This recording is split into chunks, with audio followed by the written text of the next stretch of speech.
Hello everyone, welcome to another edition of Sprint brought to you live from Nile TV International. My name is Sharif Touni and tonight we'll be having the usual roundup for the latest sports events across this week. We'll definitely begin with the Egyptian Premier League and also have a look at the international, the first Grand Slam, the Australian Open, with the victory of Novak Djokovic as well as Angelique Kerber snatching the victory from Serena Williams. We'll be also looking at the handball African Cup of Nations, and Egypt managed to be winning this version of the Cup of Nations and also secured the seat in Rio de Janeiro. More details will be coming up, but right after this short break.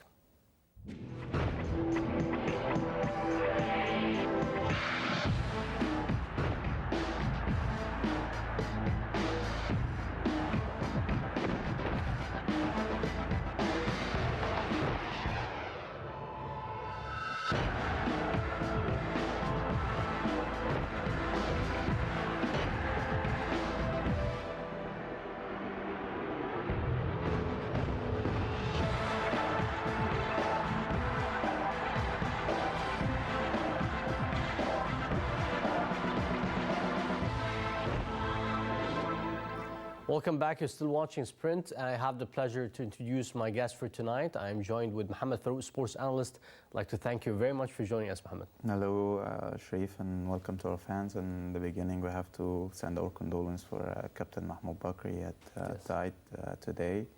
Of course, he's a big icon for Egyptian TV, for Egyptian football, for commentating as a presenter, and also as a commentator. And he used to be one of the famous footballers.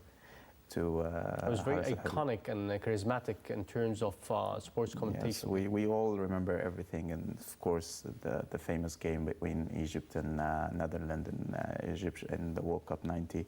He was the commentator for this game, and I hope God have mercy for him and for his. Definitely, he was legendary, and he was very iconic with a different type of way, for.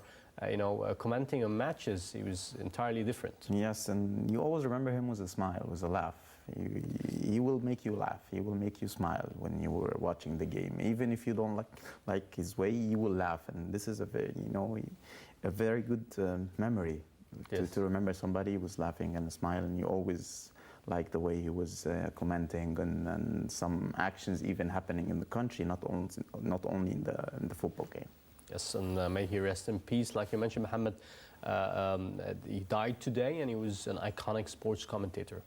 Now, let's switch now to the Egyptian Premier League. And the eyes started going back again to the Premier League. The beginning of the matches, there was no much focus. So now the attention is more towards the league. In your opinion, why is that? Definitely, Ahly is moving so good. Zamalek is performing so good. Both when they are competing very high intensely, it gives a motivation to the people that emotionally there's something going on very interesting. Yes. So on the other hand, some other clubs like Masr Maqassa, Dakhliya, also MPs becoming to come back in a little good way. So that's why those tables inside the Egyptian league, if you have a look, you will find some narrow gaps between the clubs, especially between Ahly and Zamalek. Yes. Even after Ahly won today MP 2-0, and now the gap is 4 points above the Malik, and they have a game next round between them. So they will be good when there is a good competition, when there is a high competition, the level of the football become enhanced, become much more pushed, and this is all for the best of Egyptian football. The excitement also is really high, and like you mentioned, from the list, Ahly is in the top place with 35 points, followed by Zamalek with 31 points. Just very close, Masr Maqassa with 30 points in the third place, and 27 points comes Al-Masri, and Dakhliya comes with 26 points. So like you mentioned, almost all of them are quite close to each other, just a point or two, and that's it. So you find the top 4 or 5 very close to each other. Yes, definitely. I will talk first about today games. Yes. Now you're showing Ahly against MP. This game, definitely Ahly against MP, it's a very tough match. But recently, especially after Pissarro, we have to give this credit for this guy. Now he's managing in FC Porto in Portugal, and this the highest now Portuguese club for the last decade. Yes. In addition to this, he's competing very strongly in the Champions League, which is the highest football tournament in the world, even much more than the World Cup. So this guy has made something like, call it an identity, positioning identity, how to work as a team, play active football, direct short passes, and even diagonal passes, and all this. It's called active football because you play active to reach the goal. Now, Captain Abdelaziz Abshafi took control. This is his third game. He won Ismaili. He won last game for Ahly. Also, now he won MP. Yes. So those wins for Captain Abdelaziz Abshafi, when he took control and he took the management, he didn't show much of how do you call it, change in the harmony. He changed some players, yes. But the identity itself for the team, he won also Ittihad Secondaria in Alexandria. Yes. So now he didn't change something in the identity. It's the same identity. They play active football today. If you have a look for the game, if you have a look for the outcome of the game, MP is playing defensively for 90 minutes. You can't find so many lost chances for MP. But for Ahly, they moved more than 20 chances for active football playing. Even in the beginning of the 10th minute, Ramadan Sobhi missed a direct chance when he was one-on-one with the goalkeeper. John Antwi the same. They're playing now, Ahly play for the widths. What is playing for the widths? Active football is how you move positioning for the ball from your midfield to the other opponent midfield or field till you reach the penalty box. Ahly was using the strengths of Hussam Ghali, Abdullah Saeed, and Hussam Ashur. Three of them, especially Hussam Ghali and Abdullah Saeed, amazing passing skills. Yes. In addition to this, the upfronting of Ahmed Fathi and Sabr Rahil, and the movements action from Ramadan Sobhi and for John Antwi, who was playing as position 7, which is the right winger sometimes, and then as a direct striker sometimes. Those make the actions for Ahly to control and dominate the game. MP didn't show at the MP, we know, because when you give those kind of skillful players the chance to control, to manage, to dominate, to start controlling the heart of the field. Now the director, even maybe he's moving following with our fault. See, pass, and then move to the penalty box of the opponent and try to create a chance. Sometimes you score, sometimes you don't. But at least you. And this is what you're saying, the identity that they were left with over the course of the past months and weeks. Definitely. And we have to give credit for. That's another diagonal shot. Diagonal shot, and this is Amr Gamal, and he managed to score. And this is, of course, a goalkeeper mistake. But where is the defense of MP? Where is how you push, you press? Don't give any spaces with those skillful players. And the technique you mentioned is the one that scored this goal. This is not by luck. This is not by luck. And this is by training and continuity. Yes, because it has been shown across several times during the match. Yes, and this is from not only Captain Abdelaziz Abshafi, it was shown now in the monitor. It's also from Pissarro. He started to make an identity of active positioning football for Ahly team. How you dominate the game by using the wets, by using the midfield from inside, by using the center forward, center strikers. Which is quite different from the Egyptian style of play. Definitely, this is the active football. If you want to move with the world is progressing every 10 years. Football is changing. And now, if you have a look, Spain is dominating, Germany is dominating because of this. And why? Because of Guardiola. And now England wants to dominate, so that's why they signed with Guardiola, because he's coming with this kind of football. See, if you see Abdullah Said now, for Ramadan Subhi, Sabr Rahil, and then Mohamed is missing a chance, but this is a goal-scoring opportunity with active football. Pass, pass, pass, and movement. Not only pass and just watching, not only having the ball without doing any pressure. But this needs a lot of talent, because looking, on the active football and looking at Barcelona, for example, you'd be finding players like Messi who are orchestrating, or Ronaldo, for example, or orchestrating this active movement, because at a certain point in time, you need talent to tackle. What you train, what you get. This is first of all. Second of all, you need the quality to do or to perform what you have in mind as a coach.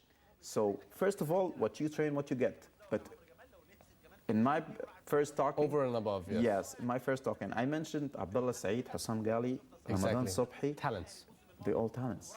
Yes. And not only some talents. Yeah, so that's the equation. This is the equation. And what you train, what you get. Sometimes you have seen all those magnificent, amazing players, and they were not playing the football that the people liked or that the people wanted to see. That's another pass we saw, and this is how he crossed it. The goal. And if you take a look, and that's the second goal. Speaking about what you said as the technique of this match. The technique, and this is not come by luck. This has happened a lot, again and again inside the training ground, and this is it's the difference. I believe MP coach Captain Hamad said he didn't control the game, because being a manager is how to control the game, even if you're not the better side. But leaving for those players, for those kind of players, the chance to deliver the ball, to move, to create at the end, or as a runner, or consequently, you will concede goals. This is it. This is how it is. So the best way to defense is how to press. Not only if you live Ahli, just you come to play 40 meters defense, just inside your penalty box, they will score. They will score, even in the 94th minute. That's why we call Ahmed Met'ab the killer of the injury time. It's not by luck, because if you have a look for the clubs playing against Ahli, clubs playing against even Zamalek, you will find them defense for 30 meters just inside their penalty box. Yes, you will try to hold yourself for 70 minutes, 80 minutes, but you will lose much physical fitness, because you do much effort to get the ball when you're running after it, not when you are with it. Yes. This is the first thing. The second thing, when they try to open the defense for once, for twice, for 3 times, for 7 times, for 10 times, they will score. Definitely. This is how it goes. So it's a big lesson for other clubs. You don't have to be very big to win. You can have some small clubs. You can see Atletico Madrid, they are winning sometimes Barcelona, sometimes Real Madrid, sometimes they are playing the Champions League final. And they are not the highest quality of players. You understand what I'm talking about? And this is it. So I believe MP, they didn't perform. They left the game for the dominance of Ahli. And if you left the creativity in Ahli, especially for Abdullah Said, Hussam Ghali, and also Saleh Goma, who was injured, and if he played, I believe this game should have ended much more than just 2-0. Yes. So in general, you're quite satisfied with the performance of Ahli. It sounds, and what you called as the identity and the continuation of this identity is prevailing. Definitely, because I even assume that Zamalek will play defensive game in front of Ahli, because the creativity and the harmony they have. And if you play and give Ahli chances, they will score. This is it. You have the quality, and also, let's go back. What you train is what you get. Yes, and what you call this the active football. Now, is it unique to Ahli in Egypt? Of course, and we have to give credit also for people who have come before.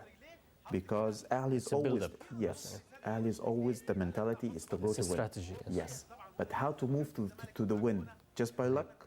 Just by having the best players? That never goes. Maybe. It's about modernization and strategy and this radical change in the team. But do you think coaches, local coaches like Zizou, would be able to be continuing or developing on this? Because the coaches doesn't have the skills. Yes, but this is what we are, you show, active football with Zizou. And Zizou did have a position as a director of football in Ahli club. And for sure, he was watching and monitoring Pesero, and Pesero was really showing him and explaining to him what is his identity, what does he wants to the team, what kind of players he wants to have in the team, because the kind of players you have, the kind of players you perform with the strategy you're playing with the formation, with the positioning, with how you build a game or an attack from the defense line to the middle line and then to the attack in the penalty box. You should have a kind of players that really perform the way you thinking, and you have to train him how we're gonna go from down to up and from up to down. Yes. So for sure he was watching, for sure he was monitoring, and that's why he didn't make a big change in that identity. Sometimes, yes, he rotates some players, and this is for sure would happen because you have in the squad more than 24 players. Yes. And they all take salaries and they all should participate. Yes, you keep the squad, how do you call it, the squad structure with the goalkeeper, the two center backs, one from the midfielders, one from the attack, and this is it, and you rotate the others. All right, my final question to you regarding Ahli, who are the stars, the rising stars of Ahli in your opinion? For sure, Ramadan Sobhi. He's unstoppable, and he's now, like we say, he's under fire. Mm-hmm. He's on fire. Yes. He's flaming, he's performing, and we have to give him credit because he carried pressure, and he's 18 years old, and he plays with pressure, and he had the spirit to win. Also, Mohamed Hani is one of the upcoming scorers. They have Ahmed Hamdi, the skillful midfielder who's from 1998. He was born in 1998. Yes, and he's quite young. Yes, he's so young, and he did there are a lot of promising names. Yes, and thanks to Pesero also, because Pesero give Ahmed Hamdi the chance. Opportunity, yes, and the chance to show himself, and he's so young. In addition to this mega stars like Abdullah Saeed, Hossam Ghali playing in his same position, and also Saleh Goma. He didn't play with some other coach before Pesero in this kind of situation, and he was all benched, and now he take the best player in January, Saleh Goma. Right, let's move now to a very short break and returning back with more and Zamalek's match.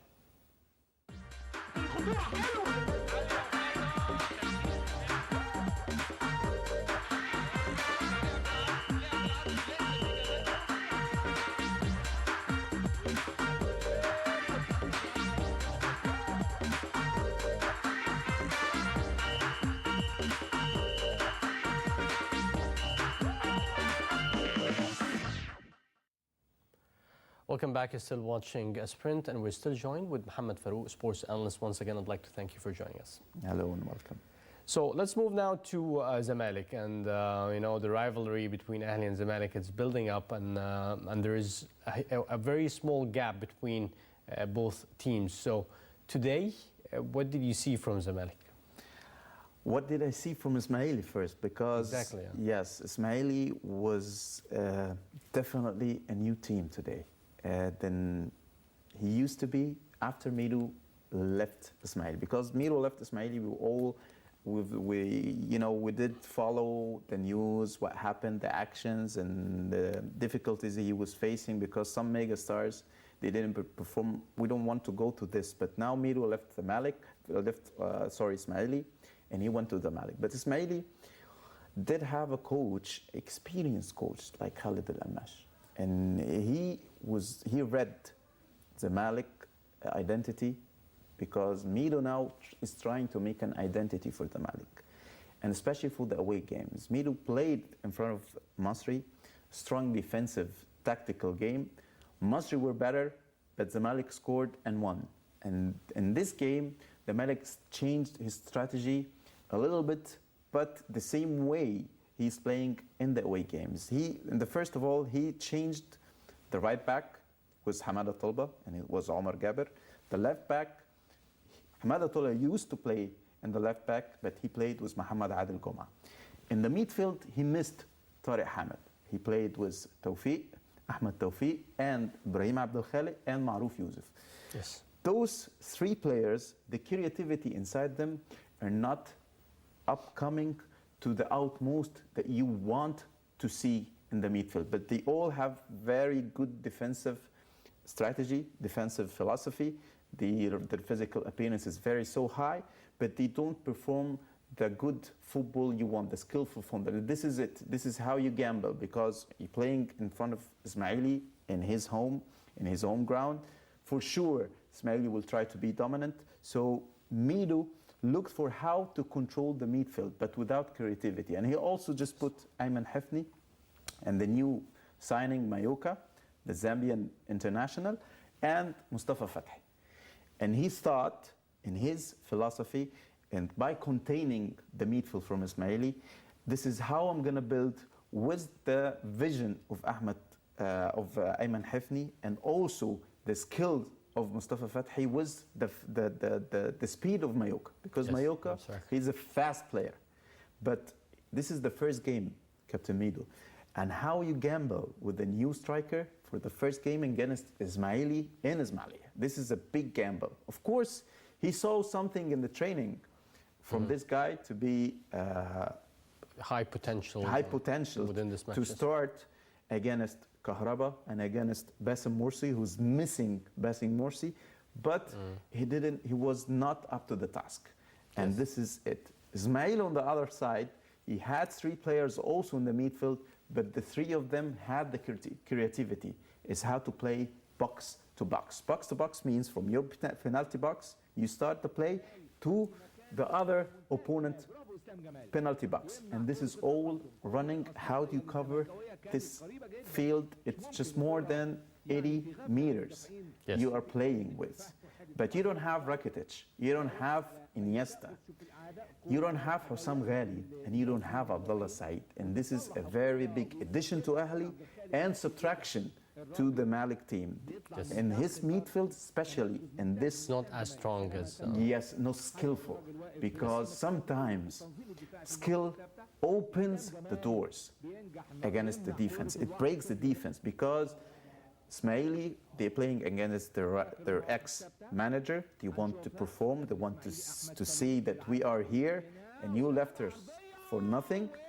And that's why Khalid Al-Amash, he used this motivation inside his player, and he managed to play a tactical game, and he won the dominance of the midfield in front of the Malik.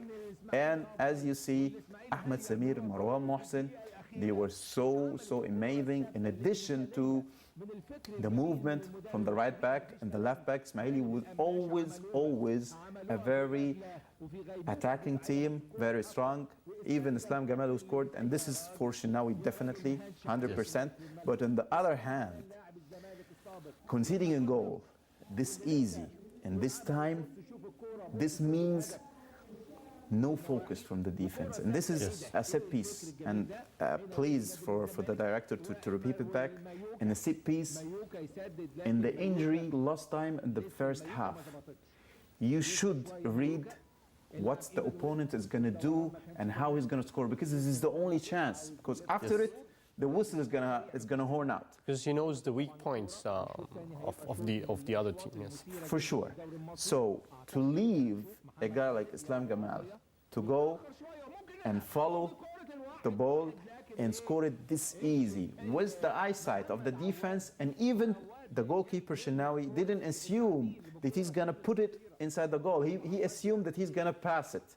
Yes. So he played for how he just flared. It's gonna be a pass, not a shot, and very easy. Islam Gamal was. I just want the Ismaili goal. We'll repeat it to repeat it back, because this is, you see, this is the most, how you call it, the most important moment in the game. How you begin the match, how you end the first half, how you end the second half, because no chance for Ismaili to score again after this. This is the free kick. Take a look. Now, You have a wall, and then Islam Gamal is going to move behind the defense, and this is Mustafa Fathi's guy, and scored a very easy goal and win. I'm repeating again, this is the 46th minute, and this is the last game inside the first half. This is a lesson. This is a lesson, and this is what, of course, Mido is going to say in his dressing room, in his lecture. How come concede an easy goal like this? But not only from this, you calculated that Ismaili scored by luck. No, it's not by luck, and it's a play. It was obvious. It was obvious, and by the way, they trained for it. And that's why you never saw Islam Gamal is running this way and cutting inside. No, cutting inside in this position to deliver a ball and put it inside. And the angle, the speed, it was like, accuracy. And like you mentioned, it was a mistake that Zamalek shouldn't have fell to. Yes, and how are you going to score? Direct, attacking, shooting from outside the box, and set pieces. This is the third weapon you will use to score a goal. And set pieces, direct, defensive, and attacking set pieces. For sure, Mido used to be a striker, and he played the highest level in Europe. And now he's thinking about playing active football. He should really study and make his defense study. This is the way to make the entire matches extremely exciting, and the league something to watch for, wait for, and watch. Let me move now to the rivalry and the derby between Ahli and Zamalek. What do you expect? With the level, you're saying that the performance of Ahli is rising. Mido's trying to catch on the team and do the appropriate changes in terms of style. What are you expecting in the upcoming match and derby between Ahli and Zamalek? Actually, the big problem is now in Mido's consideration, because the Ahli, how do you call it? Ahli's train is moving. Ahli train is winning. So when you win, the problems you're facing or you're having is in the minimal aspects. On the other hand, look for the Malik. The Malik now, he drawed a game before this game, and now he lost a game. So drawed and lost, drawed against Samuha, now lost in front of Ismaili, and he's thinking about Ahli game as a do it or die. Yes. So if Mido has two things, is to gamble, play open game as a derby and do it or not, lose it, or make a ticket, just precisely, or play a tactical match.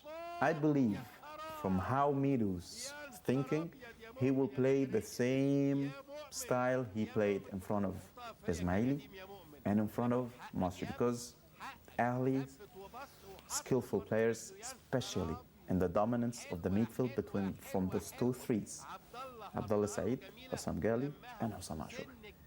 They control the game. And Mido will try to always protect this player from pressing those three players, from creating the dominance of Ahli for active football. So this area is going to be really heated up. Heated up. And he will play also with three defensive midfielders. But the quality that he has for those three defensive midfielders is not up to the task. So whether he's going to play full power of attack, because Zamalek, left wing and right wing, they have a lot of skillful players. Skillful and scoring players like Mustafa Fathi, Kahraba. The Malik today lost Kahraba's potential, physical appearance, speed, and scoring abilities. And this all maintained a very skillful striker and very promising for our Egyptian national team. And I believe he will start in the next game, upcoming Ahli. And now Mido thinking about Ahli more than he think about anything else in his life. Yes, right. From football, let's take a short break. And if you think the weather is freezing, let's look now on skiing. And Victoria Ravensburg piped Anna Derv to World Cup giant slalom victory in Maribor on Saturday. Let's have a look at the details of the story, and we'll be coming back.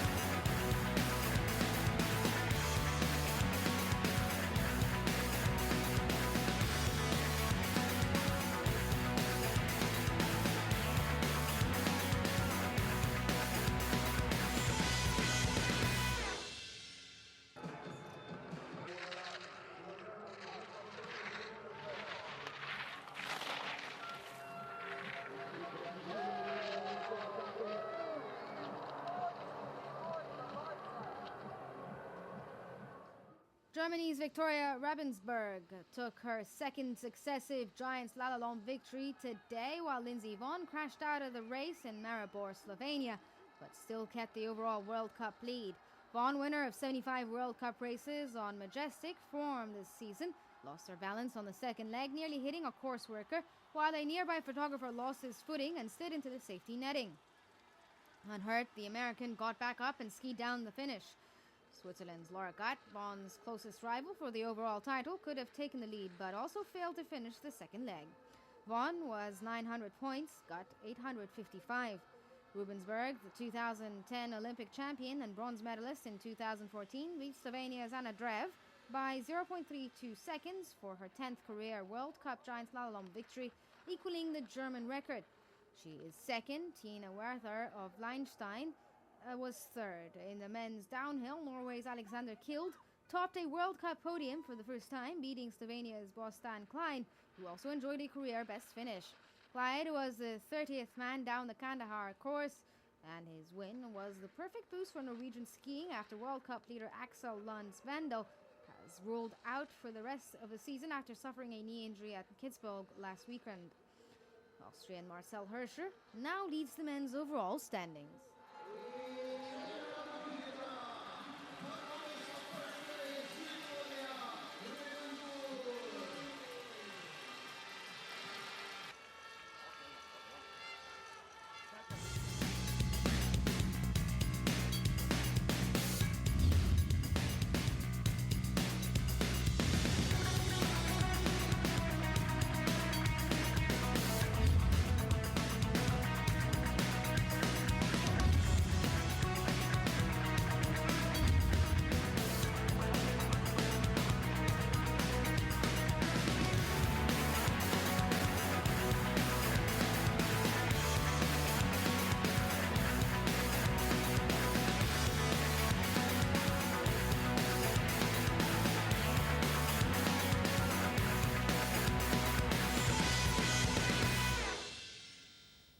Welcome back. You're still watching Sprint, and we're still joined with Mohamed, Farouk, sports analyst and journalist. Once again, I'd like to thank you for joining us.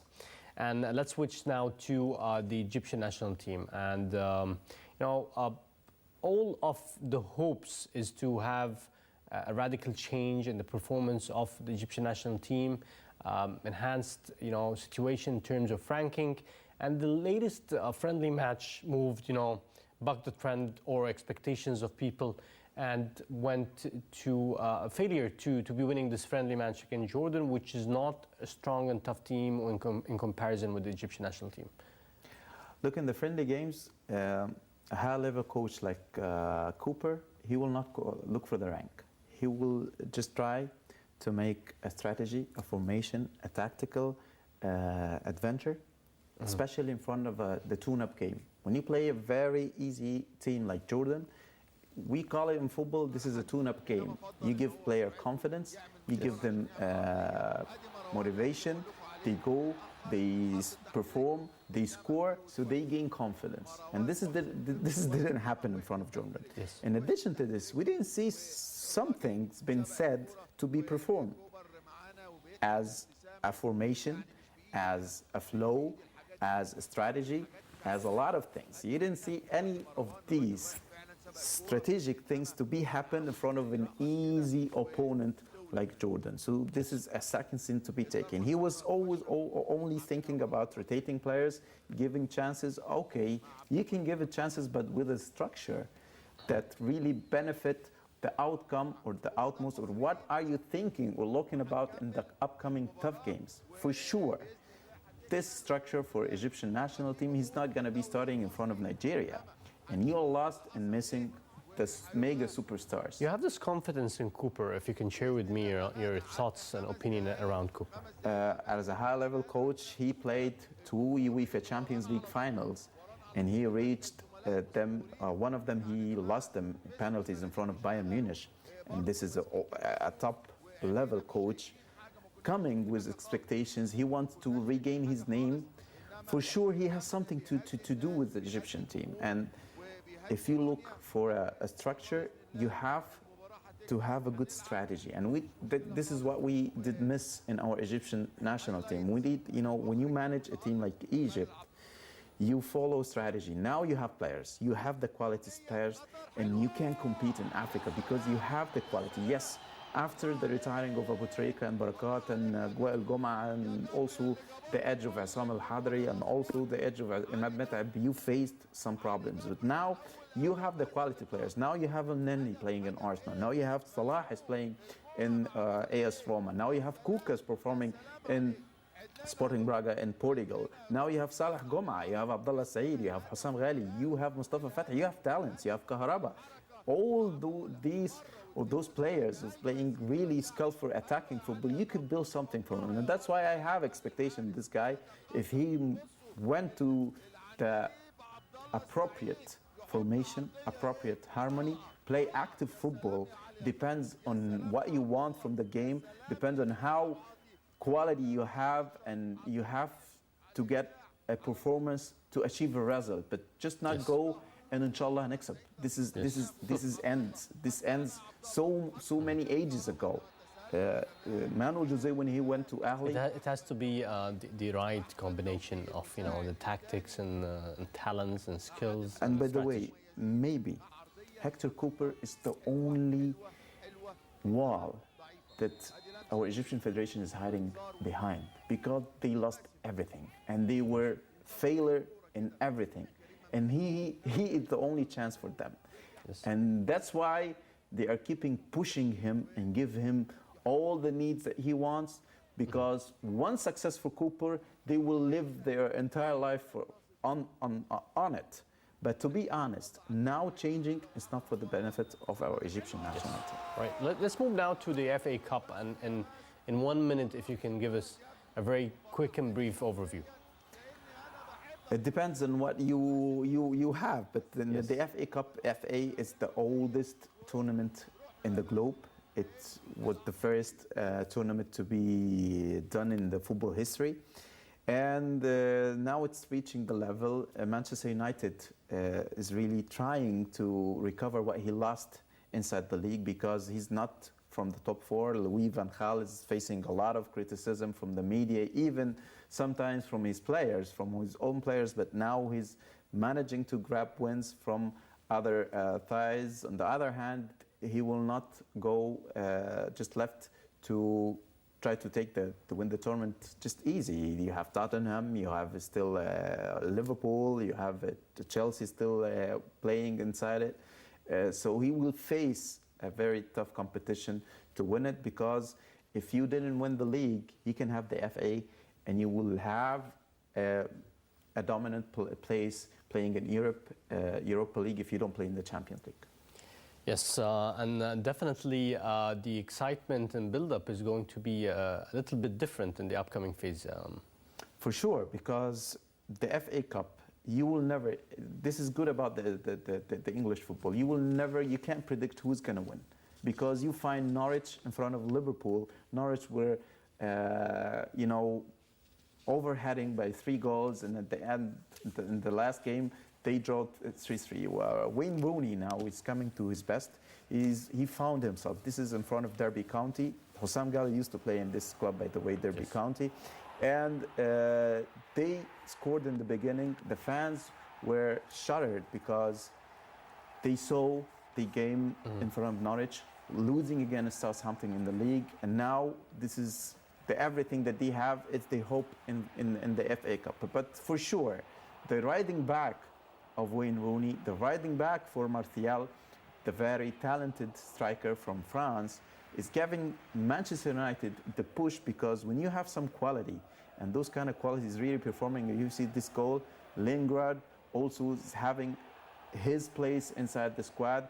Louis van Gaal, he's one of the very experienced footballer coaches, but he's tough.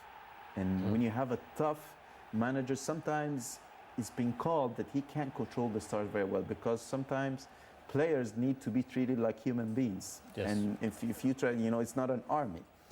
But he's now on the way back to flow with goals. We saw Dana Blind scoring, we saw Juan Mata, and they all have passion because these players, they have something to say for these fans, because when you play in Manchester United, it's not only what is expected for you to win Derby, it's expecting for you to be the Premier League champion.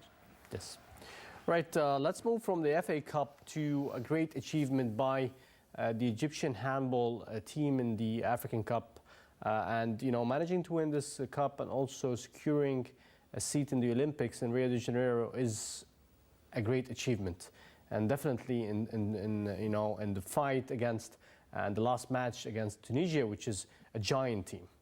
For sure, but the first sign is how you can manage a tournament, secure it, and form it in a very good way to all of the world. This is the first thing. Second thing, how to manage to build a team, not only one player, because when you talk about handball, everybody's talking about Ahmed Lahmar. If you have a very out-focused look inside this tournament, through all the games, Ahmed Lahmar didn't play as much as others. Yes. So the manager, Marwan Ragab, he managed to make a united, performed team, not only one player. And that's why there's when not you a single star or like yes. 3 or 4, they're all stars. Yes, they're all stars. In addition to this, you can't control some one player, but you can control a whole team. And this was what happened, because all teams playing in front of Egypt, they have a strategy just for how to stop Ahmar, but you have to give also Ahmed Lahmar. Ahmed Lahmar is like the Ronaldinho of handball, the yes. Neymar of handball. He's a very skillful and is the most skillful handball player in the world. He do some things you never see it before, and you will never see it from others.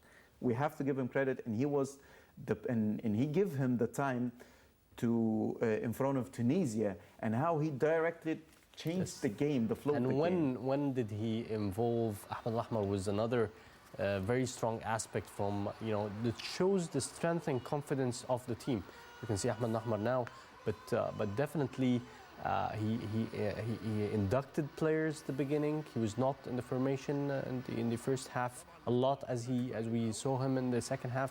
So that was really wise and courage, a lot of courage from Marwan. For sure, I totally agree with you. But to add some things, when you play in front of Tunisia, in the final in Tunisia, is the high-strength African handball team, you play mind game. And for sure, any other coach, this French coach for Tunisia, he was thinking how to stop Al-Ahmar, not how to stop the whole Egyptian team. And yes. if you take a look, Ahmed Lahmar didn't start, like what he said, in the beginning of the game. But he was the value to finish the game. And the game is not only one half, one quarter, it's two halves. Every half is 30 minutes. So how you will move and perform in this 30 minutes in the first half, in this other 30 minutes, and how you made the Tunisian team not only thinking about how to stop Al-Ahmar. No, there is Mouri, there is Ali Zain, there is other player who can really score and make opportunities for our Egyptian team. And even when Ahmar, sometimes even Al-Ahmar position has been changed a lot, because whenever he changes his play, whenever the Tunisian team was focusing with him and leaving the flanks for our other Egyptian players to score, yes, and this is how are strong enough to be scoring, like you mentioned. And this is an amazing thing. But looking at the performance of Tunisia, it was really a very good performance. For sure, for sure. What was the reasons behind, there is a lot of 2 minutes suspensions, they lost a player at the beginning, and what is the prime reason, in your opinion, for their loss? The strategy from Marwan, the flow of Egyptian, the level, the players, the motivation, they want to do something for the country. In addition to this, physically, our Egyptian team was much more in physical fitness than the Tunisian, and this was so shown in the last. And for our Egyptian team identity, you play with skill, and they play with power. Yes.